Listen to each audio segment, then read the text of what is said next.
پشاور کے قصہ خوانی بازار میں ایک حویلی تھی جس میں یوسف خان کی پیدائش ہوئی 11 دسمبر 1922 کو۔ آج پوری دنیا انہیں دلیپ کمار کے نام سے جانتی ہے۔ ان کی والدہ کا نام تھا عائشہ بیگم اور والد کا نام غلام سرور خان تھا۔ دلیپ کمار کے 12 بھائی بہن تھے اور فلمی دنیا کے ایک اور مایہ ناز اداکار راج کپور کے بچپن کے دوست تھے، کیونکہ دونوں ایک ہی محلے میں رہتے تھے۔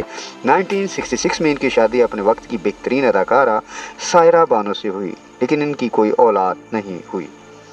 یوسف خان اپنے اہل خانہ کے ساتھ 1935 میں ممبئی کاروبار کے سلسلے میں منتقل ہو گئے اور 1940 میں والد سے کچھ اختلافات ہوئے۔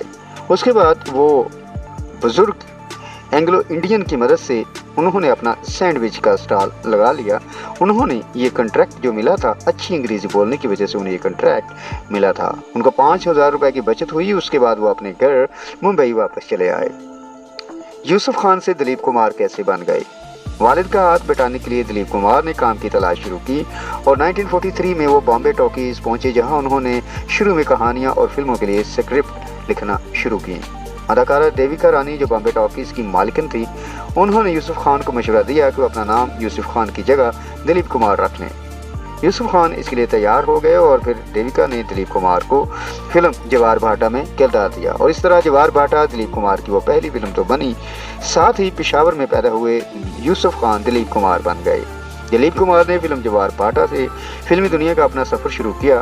بعد میں انہوں نے پھر پیچھے مڑ کر نہیں دیکھا۔ 1944 میں یہ فلم ریلیز ہوئی تھی۔ شروع میں دلیپ کمار کو فلمی دنیا میں اتنی کامیابی نہیں ملی، لیکن پھر وہ وقت آ گیا جب چاروں طرف سے ان کا ہی راج رہا۔ جگنو جو دلیپ کمار نے نور جہان کے ساتھ کی تھی، وہ ان کی پہلی کامیاب فلم تھی۔ اس کے بعد انہوں نے نرگس اور راج کپور کے ساتھ کئی فلموں میں اداکاری کی اور ایک کے بعد ایک کامیاب فلمیں بنائیں۔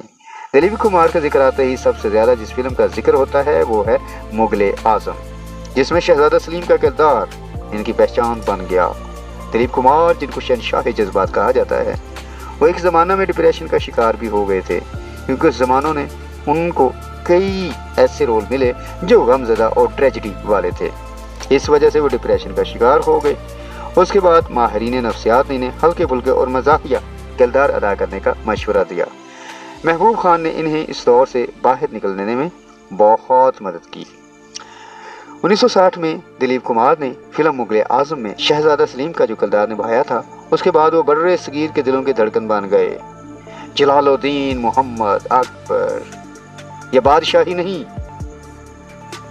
مغل اعظم کے بالی ووڈ کی تاریخ میں سب سے زیادہ کمائی کرنے والی یہ جو فلم تھی اور 11 سال تک ٹاپ پر بنی رہی۔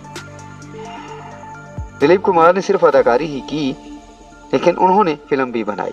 1961 میں اپنی پہلی اور ایک ہی فلم گنگا جمنا بنائی تھی۔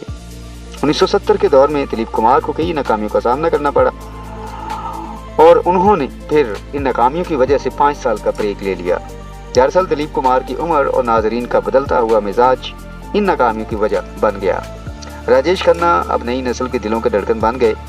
اس کے بعد کئی اداکاروں نے بالی ووڈ میں دستک دی اور انہوں نے اپنی شناخت بنائی، لیکن ابھی بھی دلیپ کمار صاحب کے جو مداحوں کا جو دل تھا وہ ابھی بھی دھڑکتا تھا۔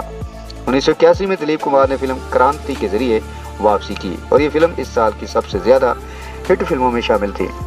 سال 1991 میں فلم آئی سوداگر، املی کا بوٹا بیڑی کا پیڑ، املی کھٹی میٹھے بیر، ایک جنگل میں دونوں شیر، چل کر جلدی ہو گئی دیر۔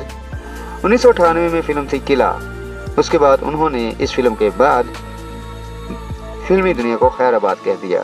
وہ ایسے اداکار تھے جو کبھی فلمی پردے پر بہت زیادہ جذباتی نظر آتے تھے تو کبھی سنجیدہ اور کبھی روتے ہوئے اپنی اداکاری سے روتے ہوئے لوگوں کو ہنسا دیا کرتے تھے۔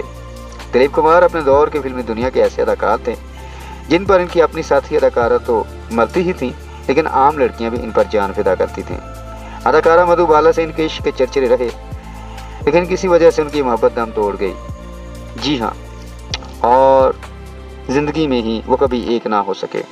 ان کی شخصیت اور اداکاری کی وجہ سے برطانوی اداکار ڈیوڈ لین نے انہیں فلم لارنس آف اریبیا میں ایک رول کی پیشکش کی، لیکن دلیپ کمار نے اسے ٹھکرا دیا۔ ہندوستانی فلمی دنیا پر راج کرنے والے دلیپ کمار نے آن انداز، دیوداس، کرما، کرانتی، سوداگر جیسی مشہور فلموں میں کام کیا۔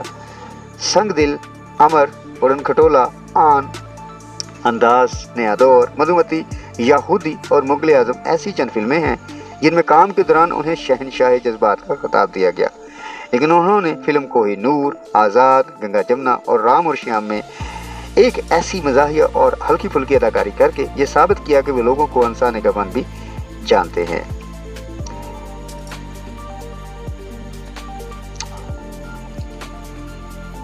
ویسے دلیپ صاحب کو اپنی زندگی میں بے شمار اعزازات سے نوازا گیا۔ انہیں ہندوستانی فلموں کا سب سے بڑا اعزاز دادا صاحب پھالکے ایوارڈ بھی دیا گیا، اور حکومت پاکستان کی طرف سے 1998 میں ان کو پاکستان کے سب سے بڑے سویلین اعزاز نشان پاکستان سے بھی نوازا گیا۔